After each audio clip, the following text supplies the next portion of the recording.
Welcome to the Right Hand Roadmap, the podcast for seconds in command of founder-led companies. I'm your host, Megan Long, owner of Second First. In each episode, we show you the path to success on your journey as the #2 leader in entrepreneurial companies.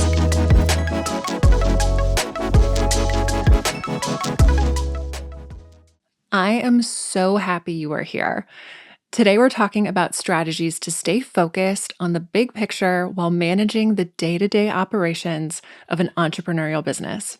Something that I'm sure sounds very familiar to all of you. In no particular order, I'm just going to go through 6 strategies that really help refocus your work on that big picture, long-term strategic vision.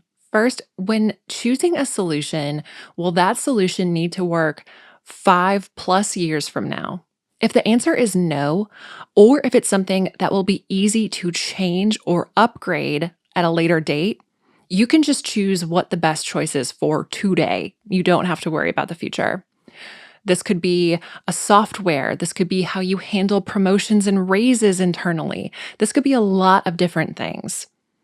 If it's a huge lift to upgrade or change, maybe you need to look at a solution that you can grow into.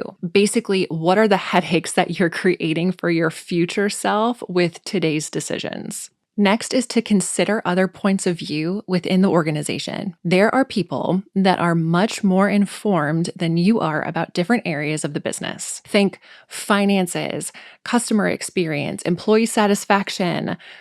Be sure to ask the leaders in your organization that have intimate knowledge of these areas for their input before any major decision is made. You may not understand the impact or the domino effect that something seemingly small may have. Ironically, just don't let those points of view cause you to lose sight of the big picture or slow you down too much. This next one is something that I have experienced so many times in my career, and that is if a decision negatively affects one employee. Ask yourself if it protects or benefits the remaining team. I heard another entrepreneur saying that they moved to a 4-day work week and they thought that they would be celebrated, but there were team members that were mad about it. One didn't want more work on Monday through Thursday. One had meetings stacked on Fridays that now they had to move.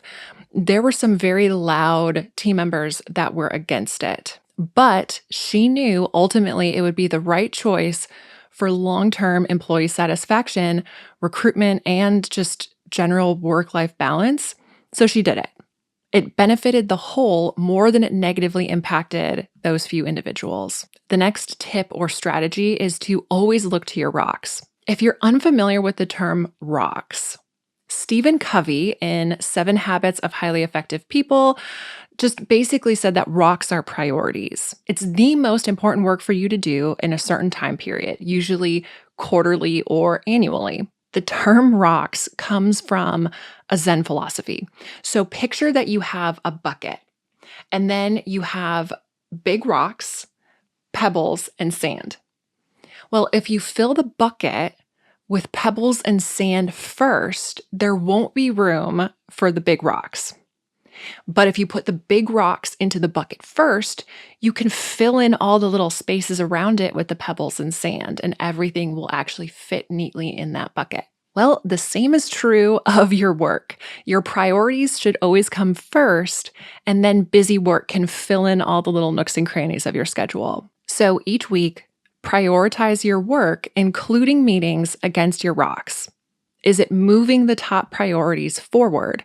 And if not, can it be postponed for another quarter? This next one we have talked about so many times together. You're probably sick of me saying this, but dedicate time once a month with your CEO to only discuss big picture issues. How are you moving the business forward? How are you going to get closer to your 3, 5, 10-year goals? What's keeping them up at night? What are they seeing out in the market that might affect your business? What ideas do you have to share and implement? This is not tactical time, but rather purely strategic. And finally, this is probably more of a brain training exercise. But during quiet time, make a list. What are 10 things you want to be true about the business in 10 years? Make these statements as if they have already happened. So, we have 5 locations in 5 states. We have been on the Inc. 5000 list 4 years in a row. We have 3 product lines in major retailers like Target and Walmart. This is a fun exercise to do with your entrepreneur as well, just to start dreaming bigger. And then when you start to feel too lost in the weeds, pull out your 10 things to be true list and recenter your thinking. This is where you're headed. This is the future that you're working towards.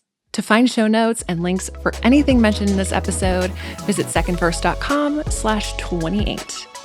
Be sure to subscribe to catch future episodes and leave us a review on whatever platform you're listening on. Remember, you don't have to navigate being a second in command alone when you have the right hand roadmap.